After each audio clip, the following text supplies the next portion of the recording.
नमस्ते एभ्रिवान, यहाँहरू सबैलाई मेरो सर्ट मिनी ब्लगमा वेलकम। आज चाहिँ म मेरो नातिनी अनि दुईजना सानो सानो पनातिनीहरू हामी गोल्ड भ्याली गएको छौँ, जुन चाहिँ अल्डरसटबाट 1 घन्टा जतिको हिँडेर पुगेको हो हामी।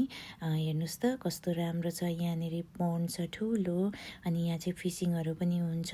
हामी चाहिँ आज ढिलो आएकोले गर्दा हामी भित्र पस्न पाएनौँ, फिसिङ गर्न पाएनौँ। हामी नेक्स्ट टाइम चाहिँ यहाँहरूलाई फिसिङ गरेर देखाउनेछौँ। अनि हामी चाहिँ पोन्डको वरिपरि घुम्दैछौँ, किनभने भित्र फिसिङ गर्न जाने ठाउँ बन्द भइसकेको छ। हेर्नुहोस् त यहाँ सोनहरू कस्तो मजाले इन्जोय गरिरहेछ। अनि हाम्रो नानीहरूलाई चाहिँ भोक लाग्यो अरे, किनभने हामी 1 घन्टा हिँडेको थियौँ नि त, यति सानो बच्चाहरू। अनि मलाई पनि खानुहोस् भन्नुहुँदैछ। अनि यो चिजबल चाहिँ मलाई एकदम मनपर्छ नि त, तर यो त कस्तो नमिठो परेछ। अनि मेरो सानो पनातिनीले चाहिँ म डान्स गर्छु, मेरो फोटो खिचिदिनुहोस् रे क्या। अनि यसरी नै बित्यो आजको हाम्रो दिन।